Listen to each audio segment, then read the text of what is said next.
Maharaja Agrasen College, Dr. Nritya Gopal Sharma ji, Assistant Professor, Hansraj College, Dr. Praveen Garg ji, our Principal Sir, Swami Shraddhanand College, Dr. Pradeep Kumar, Convener Academic Affairs Committee, SSNC, Dr. Y.K. Sharma, Associate Professor, English Department, SSNC, Dr. Reena, convener of this workshop, Team Udan and Team SNC. Dear colleagues and dear participants, I, Dr. Lakshna Mahajan and Dr. Ajit Kumar, moderators for today's session, welcome you all in the 5th session of this workshop on how to write poetry organized by Udan in association with Academic Affairs Committee, Swami Shraddhanand College.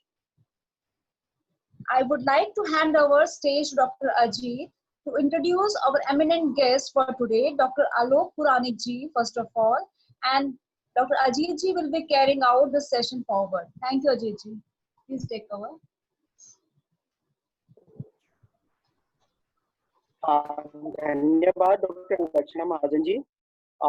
मुझे लगता है कि अब session को औपचारिक रूप से प्रारंभ किया जाना चाहिए और हमारे मध्य जो आज के फर्स्ट स्पीकर के तौर पे हमारे मध्य हैं सर डॉक्टर आलोक पुरानिक जी। हालांकि अलग से इंट्रोडक्शन या किसी परिचय के मोहताज नहीं है। अक्सर हम इनका जो व्यंग है वो अलग अलग अखबारों में, अलग अलग पत्रिकाओं में, चाहे वो नव भारत टाइम्स हो, हिंदुस्तान हो, दैनिक भास्कर हो, राष्ट्रीय सहारा हो, आई टेक्टर्स हो, नई दुनिया हो, इन सभी अखबारों में अलग अलग तरीके से सर को हम लोग पढ़ते हैं, सुनते हैं। इसके अलावा अगर मैं सर के बारे में थोड़ा सा 2 शब्द और बोलूं तो मुझे लगता है कि सर ने दिल्ली विश्वविद्यालय के अलावा देश के अन्य जो विश्वविद्यालय हैं या जो अन्य संस्थान है जिसमें इग्नू, इसके अलावा टुडे मीडिया इंस्टीट्यूट, वहाँ पर भी सर ने एज ए गेस्ट प्रोफेसर के तौर पे अपनी सेवाएं इन्होंने दी है। साथ ही साथ अगर हम टीचिंग एक्सपीरियंस की बात करें तो मुझे लगता है कि सर का जो टीचिंग एक्सपीरियंस है करीब 29 वर्षों का है और इसके साथ साथ इनकी जो शोध में जो रुचि रही है वो भी काफी प्राचीन दिखाई पड़ती है। हालांकि बहुत सारी ऐसी व्यंग्यात्मक रचनाएं हैं जिनमें कुछ खास जो मैं कुछ इंट्रोड्यूस करना चाहूंगा। नेकी कर अखबार में डाल, लव पर डिस्काउंट, बालम तू काहे न हुआ NRI, व्हाइट हाउस में रामलीला, मर्सिडीज घोड़े बनाम, 800 सीसी घोड़े, पापा रिटायर्ड न हुए, कारपोरेट पंचतंत्र, सुनिंदा बैंक, गौरतलब, जूते की EMI। इसके अलावा अगर हम पुरस्कारों की बात करें तो डॉक्टर आलोक पुरानिक सर ने अलग अलग कुछ पुरस्कारों से नवाजा जा चुका है, जिनमें कुछ खास पुरस्कार इस प्रकार हैं। व्यंग्यश्री पुरस्कार 2017 में नवाजे गए उसके माध्यम से। इसके अलावा आर्थिक पत्रकारिता के रूप में जो इनकी सर की किताब थी उसके लिए भारतेंदु हरिश्चंद्र पुरस्कार 2007 में दिया गया। बैंक के लिए अट्टहास युवा सम्मान 2011 में मिला। काका हाथरसी पुरस्कार बैंक हाथ के लिए 2012 में मिला। और जो खासकर आर्थिक पत्रकारिता के ऊपर जो किताब थी उसके लिए KP सक्सेना सम्मान के रूप में अलग अलग पुरस्कारों से आप नवाजे जा चुके हैं। हालांकि आज हम अपने बीच पाकर आपको काफी गौरवान्वित महसूस कर पा रहे हैं और हमें हर्ष हो रहा है कि आज विभिन्न विद्यार्थी जो अलग अलग बैकग्राउंड से, अलग अलग पृष्ठभूमि से, अलग अलग विषयों से हैं, उन्हें भी आपके व्यंग्यात्मक कविताओं के माध्यम से, आप व्यंग्यात्मक जो लेख है उनके माध्यम से आपसे रूबरू होंगे। और यहाँ पे मैं अपनी बात खत्म करते हुए आपको आमंत्रित करता हूँ डॉक्टर आलोक पुरानी जी।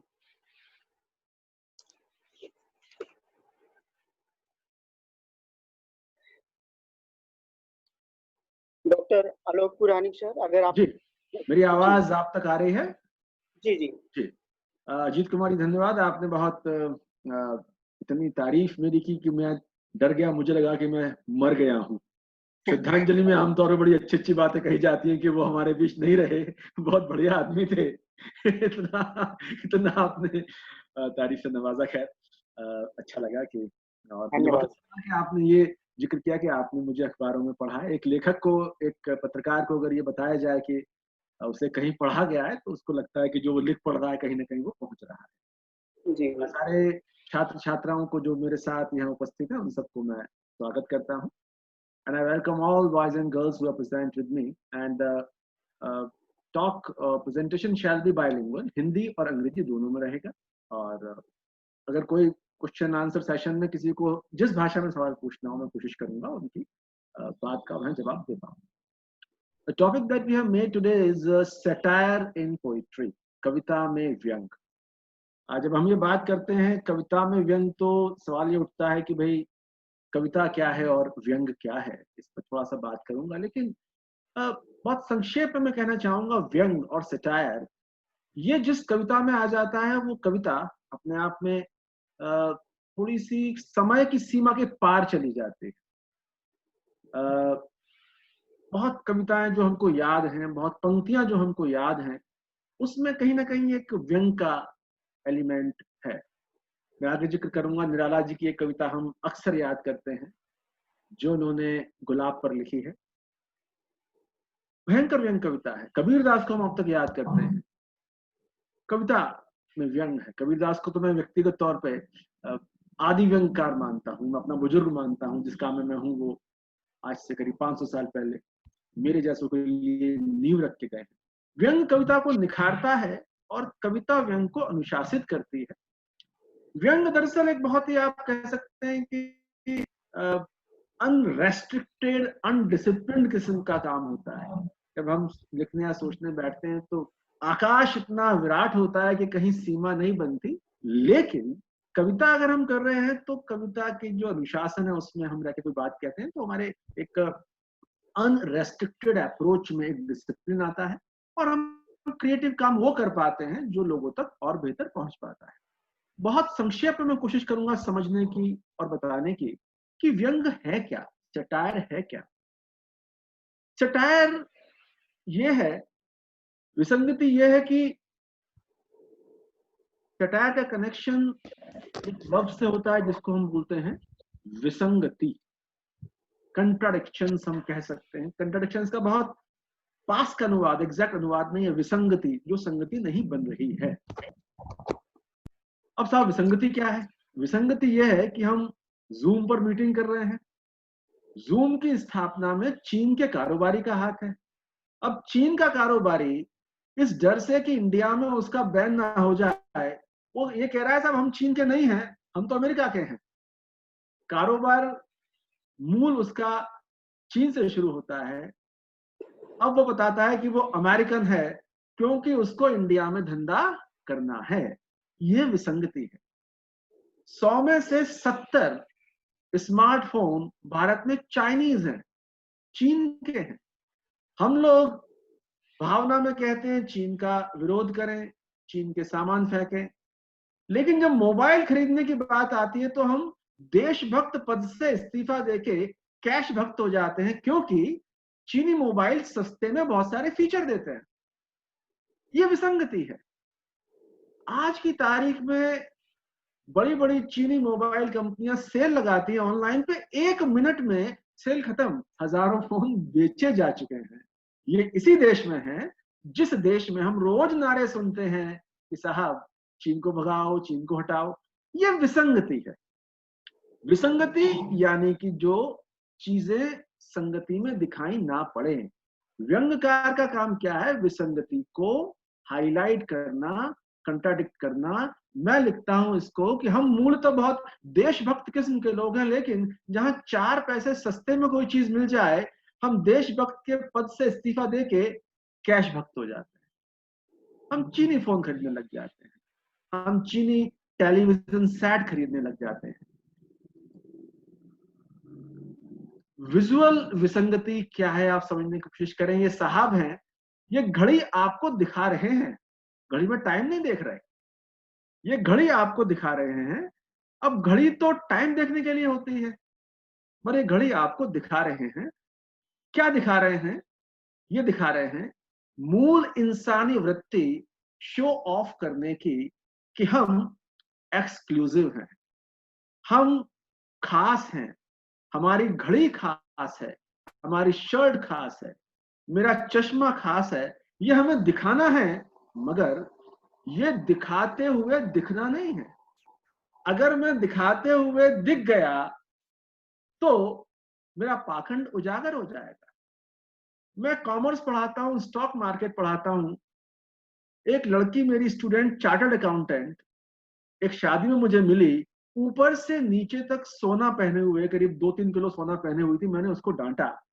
मैंने कहा एज ए कॉमर्स टीचर मैंने तेरे को समझाया था gold is a very bad investment, mutual funds हैं, शेयर्स हैं। उसने अद्भुत बात कही जो एक व्यंगकारी कह सकता है। उसने कहा ऐसा है सर, आपके शेयर्स और म्यूचुअल फंड अपनी जगह हैं, लेकिन शेयर और म्यूचुअल फंड से मैं अपनी जेठानी को जला नहीं सकती।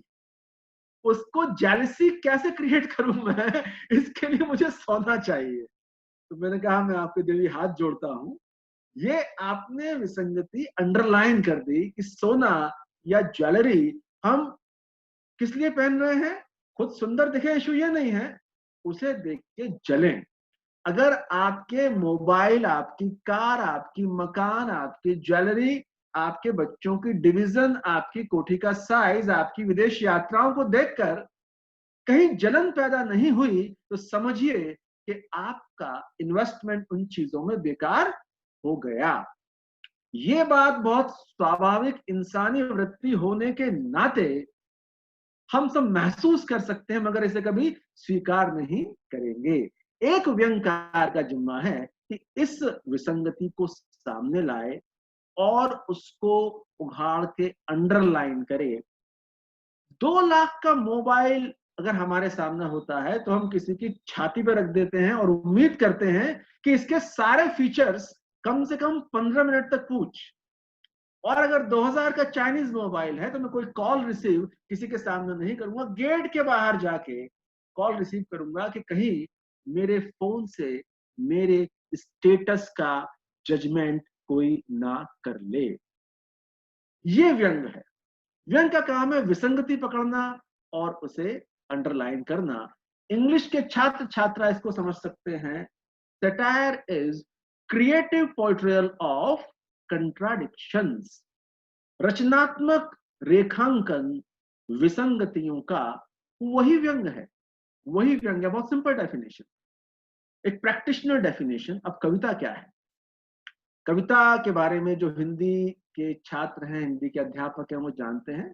रामचंद्र शुक्ल साहब बहुत बड़े हिंदी के विद्वान हुए। उन्होंने कहा कविता वह साधन है जिसके द्वारा सृष्टि के साथ मनुष्य के रागात्मक संबंध की रक्षा और निर्वाह होता है।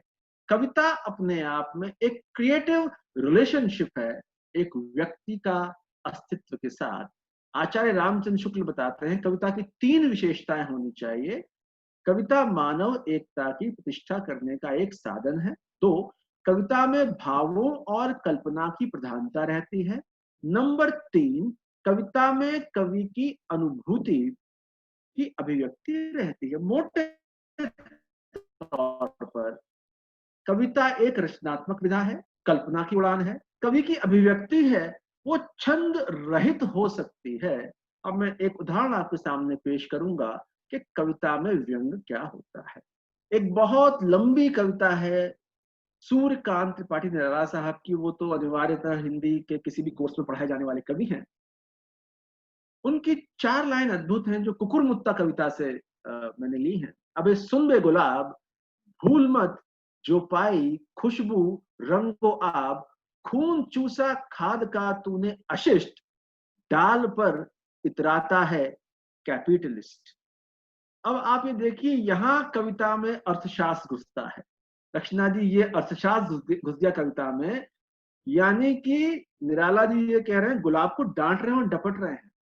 ये गुलाब के प्रति कोई प्रेमी वाला भाव नहीं है कि मैं गुलाब को देखकर सम्मोहित हो गया और फिर खुशबू सम्मोहित हो गया। गुलाब को डांट रहे हैं। निराला जी कह रहे हैं कि भाई ये तो बहुत चमक रहे हो, ये बहुत दमक रहे हो, इसकी जड़ में क्या है? तुमने खाद का खून चूसा है, खून चूस के तुम ऊपर बैठे हुए हो। और इसमें एक टर्म यूज करते हैं कैपिटलिस्ट, पूंजीपति। आप में से जो लोग मार्क्स को पढ़ा है थोड़ा बहुत, उनकी एक थ्योरी है सरप्लस वैल्यू, उसमें उनका फंडामेंटल प्रिंसिपल ये आता है कि मजदूरों का शोषण करके अपना प्रॉफिट बढ़ाकर उद्योगपति अपने लाभों को बढ़ाता है। वो संदर्भ यहाँ आता है कि गुलाब कोई बहुत तारीफ का या उसकी खुशबू पे हम मोहित हो जाएं ऐसा विषय नहीं है।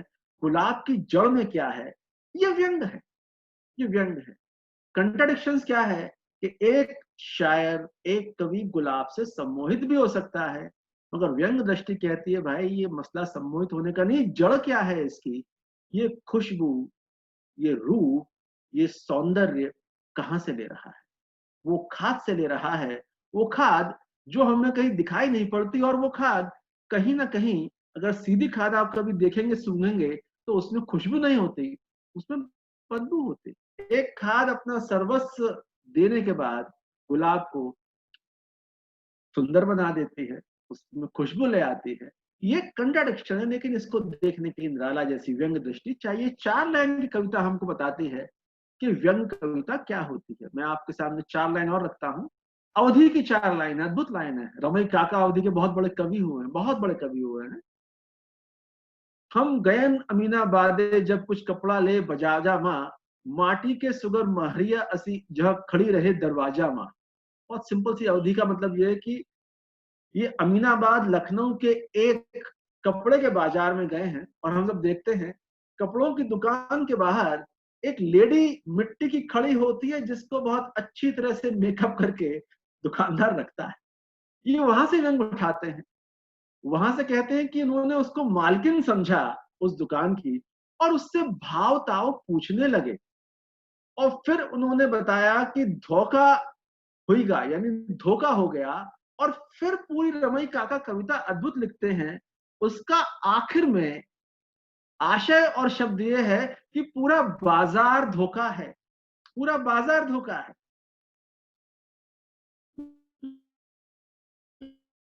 लेडी खड़ी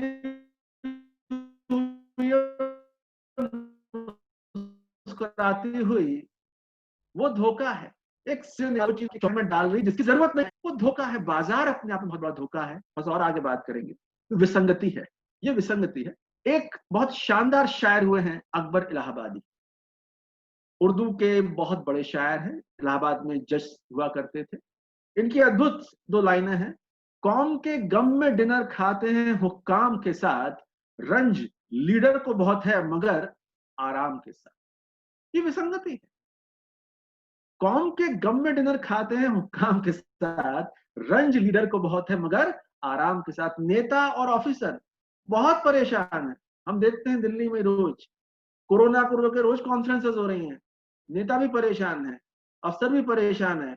नेता बीमार है तो वो मेदांता 5 स्टार में जा रहा है, जनता बीमार है तो उसको अस्पताल में जगह नहीं मिल रही।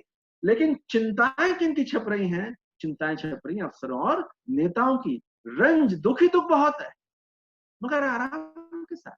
ये दुख के साथ जो आराम की विसंगति है, ये अकबर इलाहाबादी पकड़ते हैं। ये व्यंग कविता है। मुस्कुराने वाला दुख, फोटो छपाने वाला दुख, शोक सभाएं बड़ी बड़ी हो रही हैं, मुझे शोक व्यक्त करना है, लेकिन मैं सुनिश्चित करूंगा कि बालों में शैम्पू हो, चेहरा चमकता हो, ताकि फोटो जो आए उसमें आलोक जी बहुत स्मार्ट दिखें। अब मुझे शोक व्यक्त करना है, दुख व्यक्त करना है, लेकिन मेरा प्रोफाइल खराब ना हो, ये चिंता मुझे नहीं छोड़ रही है। ये विसंगति। शमशान पे, मौत पे आप इस कदर लिख सकते हैं। निगम बोध शमशान घाट के बाहर मैंने विज्ञापन देखा, लिखा था जीवन अनिश्चित है, जीवन अनिश्चित है, जीवन में जोखिम है, जोखिम को टालें, इंश्योरेंस कराने के लिए हमसे संपर्क करें। इंश्योरेंस वाले ने अपना मोबाइल नंबर दे दिया। मौत सामने दिखा के वो आपको माल बेच रहा है। ये विसंगति। मैंने देखा था 20 साल पहले टीवी पे ऐड आया करता था। एक लेडी बहुत परेशान है, बिल्कुल हैरान परेशान। उसके हस्बैंड को स्ट्रेचर पे अस्पताल के अंदर ऑपरेशन के लिए लेके जाया जा रहा है। फिर सीन इमर्ज होता है, ये आपके पति के साथ भी हो सकता है। पति के साथ ना हो, इसके लिए एक खास तेल खाइए, वो तेल हम आपको बताएंगे।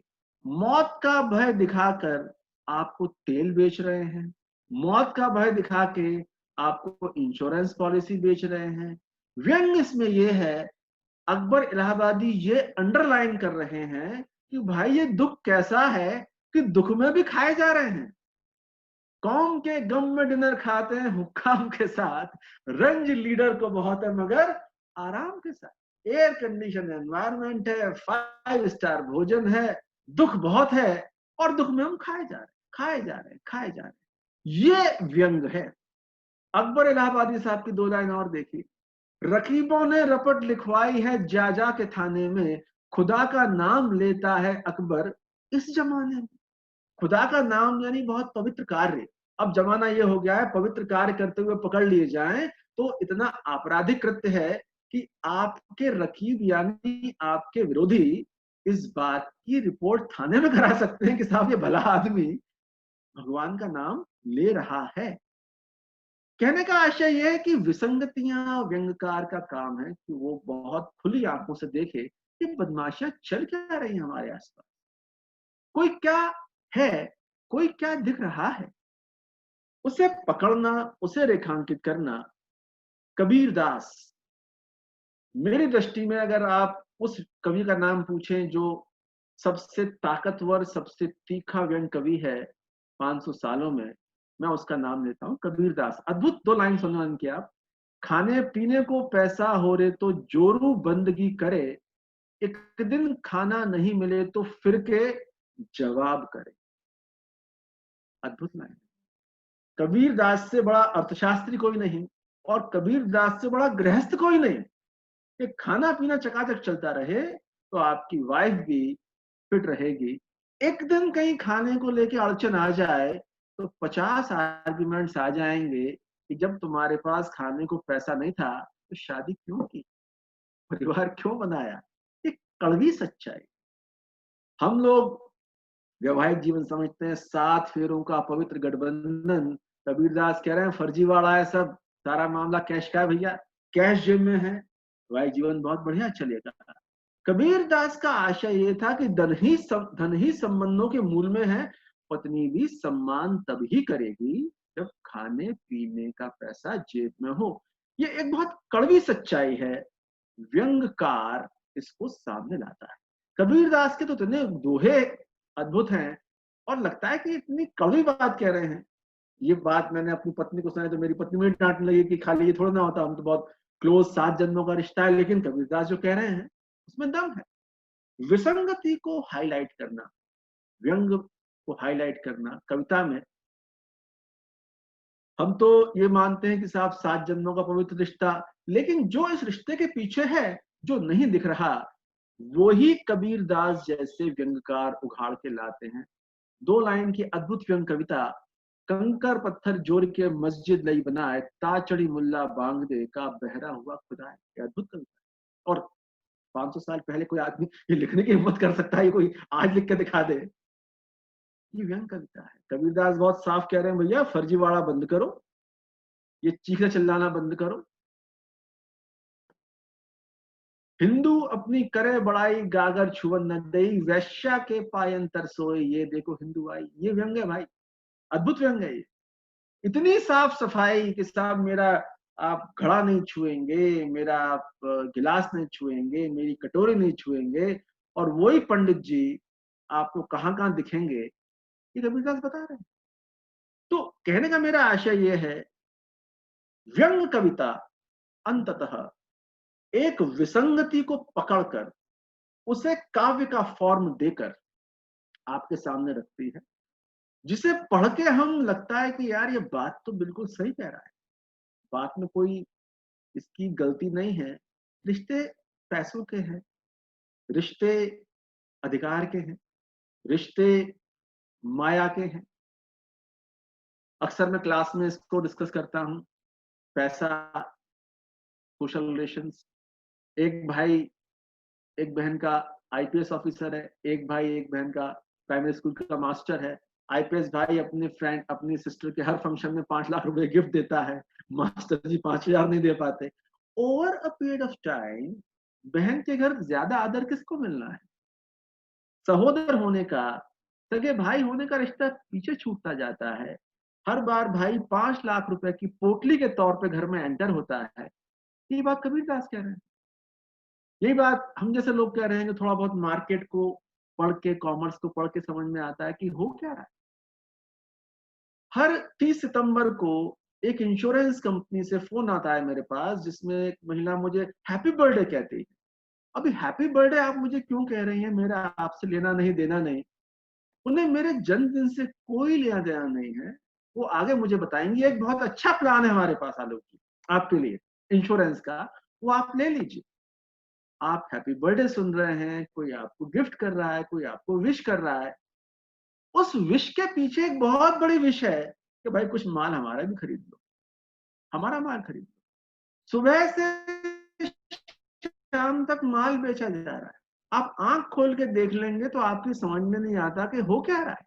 अमिताभ बच्चन सुबह कहते हैं कि साहब कल्याण ज्वेलर से ज्वेलरी लेके आओ, परफेक्ट लेके आ गए। अगले ही एड में कहते हैं कि ज्वेलरी लाके मुथूट गोल्ड में जाके गिरवी रख दो, गिरवी रख दी साहब। फिर वो बताते हैं कि जो पैसे मिले वो गुजरात में जाके टूरिज्म में खर्च कर दो। अब ये क्या हो रहा है?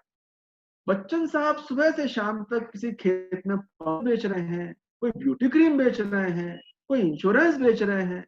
अब बच्चन साहब बुजुर्ग आदमी, 72 साल के, आप देखिए बुजुर्ग आदमी कोई बात कह रहा है हम कैसे ना माने।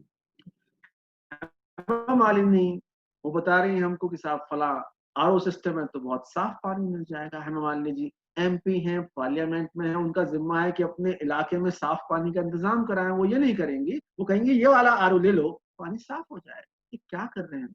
आप अगर बहुत आंख खोल के देखेंगे तो आपको समझ में आ जाएगा सब माल बेच रहे हैं। विराट कोहली आज से कुछ साल पहले टीवीएस की बाइक की इश्तिहार किया करते थे। मैंने टीवीएस की बाइक ले ली, फिर मुझे पता लगा कि अब वो टीवीएस की नहीं हीरो की बाइक बेच रहे हैं।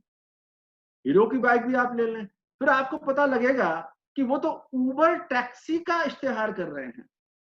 और आप जाके चेक करें किसी दिन, ना तो वो बाइक पे चलते ना वो टैक्सी पे चलते, उनके घर में 1 दर्जन विदेशी कारें खड़ी हैं। What does it show? It shows only one thing कि आप अपने इर्द गिर्द ऐसे लोगों के साथ, ऐसी सेलिब्रिटीज के साथ, ऐसे महानों के साथ हैं जो माल बेच रहे हैं। जो जितना ज्यादा माल बेच रहा है वो उतना बड़ा महान है। मैं आपके सामने एक बात रखता हूं। चेतेश्वर पुजारा टेस्ट क्रिकेट के बहुत बड़े क्रिकेटर हैं, बहुत बड़े। मगर वो बहुत बड़े नाम इसलिए नहीं है कि ना तो वो चाय बेचते, हालांकि चाय बेचने का मन होता होगा लेकिन कोई चाय बिकवाता नहीं है उनसे। टेस्ट क्रिकेटर से कोई चाय बिकवाता नहीं है। बिकवाना किससे है? वनडे वाले से, T20 वाले से। माय पॉइंट इज, आप अगर बहुत आंख खोल के देखेंगे तो आपके इर्द गिर्द हर कोई कुछ ना कुछ माल बेचता हुआ दिखाई दे रहा है।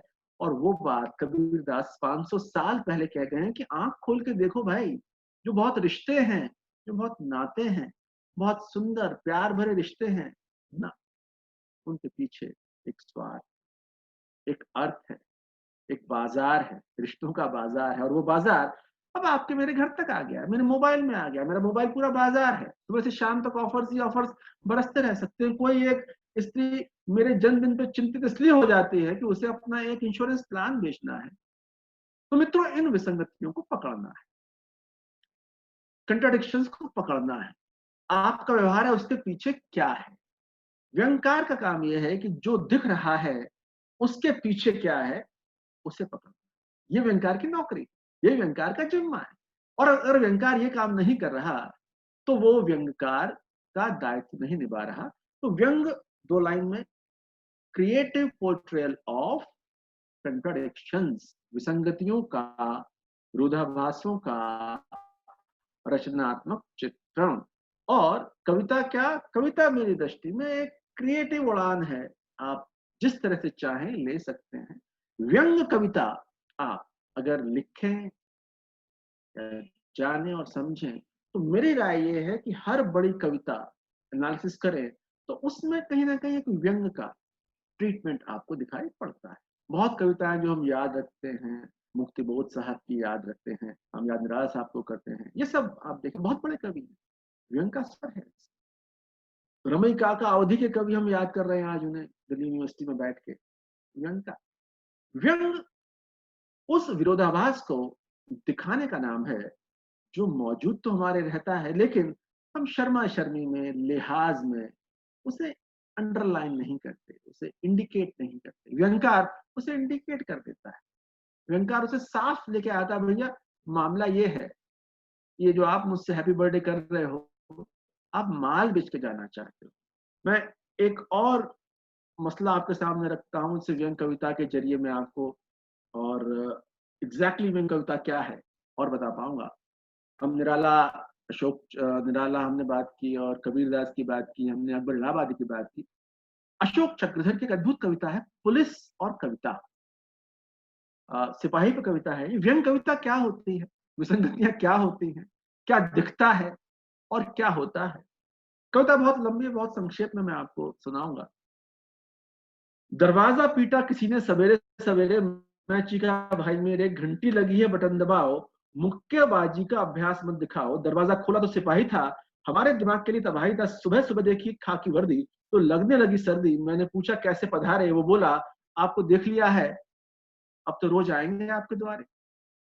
सुनकर पसीने आ गए, खोपड़ी पर भयानक काले बादल छा गए। मैंने कहा क्या रोजाना आएंगे, क्या आप मुझे झूठे केस में फंसाएंगे। उसने कहा नहीं नहीं अशोक जी, ऐसा मत सोचिए, आप पहले पसीने पहुंचिए, मैं करतार सिंह पुलिस में हवलदार हूं, लेकिन मुंह तो एक कलाकार हूं। सर आपकी आवाज थोड़ा सही धीमी रास्ता आ रही है। दिखा दें, मैं आपका चित्र बनाता हूं, कैसे देखता है। वो सब कविता लिख के लाया। कविता अशोक चक्रधर ने कहा कि विषय में दे रहा हूं, शाम का समय है, पहाड़ों के पीछे चिड़िया चहचहा रही है, मेढक टर्रा रहे हैं, पहाड़ों के पीछे सूरज डूब रहा है। इस पे कविता लिख कर ला। अब आप देखिए हवलदार कविता लिख के आया है। कोतवाली के घंटे जैसा पीला पीला सूरज, ये हवलदार ने कविता लिखी। कोतवाली के घंटे जैसा पीला पीला सूरज धीरे धीरे एसपी के चेहरे सा गुलाबी हो गया, जिस सिताबी हो गया, एक जेब कतरे की फोड़ी हुई खोपड़ी सा लाल हो गया, जी कमाल हो गया। हथकड़ियों की खनखनाहट जैसे चिड़िया चहचहाए, हथकड़ियों की खनखनाहट जैसे चिड़िया चहचहाए, मेढक के टर्राटों जैसे जूते ऐसे चरमराए। अभी आप हवलदार का जो बिंब विधान है, खून, हथकड़ी, ऐसे सिपाही की वर्दी में सूरज दिन दहाड़े सबके आगे पहाड़ों के पीछे तस्करों की तरह फरार हो गया, जी अंधकार हो गया। अशोक चक्रधर ने कविता सुनकर उनसे कहा भाई कविता तेरे को सिर्फ यही दिखाई पड़ता है, खून दिखाई पड़ता है, फरार तस्कर दिखाई पड़ता है, प्लीज कुछ ऐसा लिख के ला जो तुझे अपने आसपास दिखाई पड़ता है। फिर साहब कविता लिख के लाया वो। ये कविता आप देखें, कविता का शीर्षक था हर बार।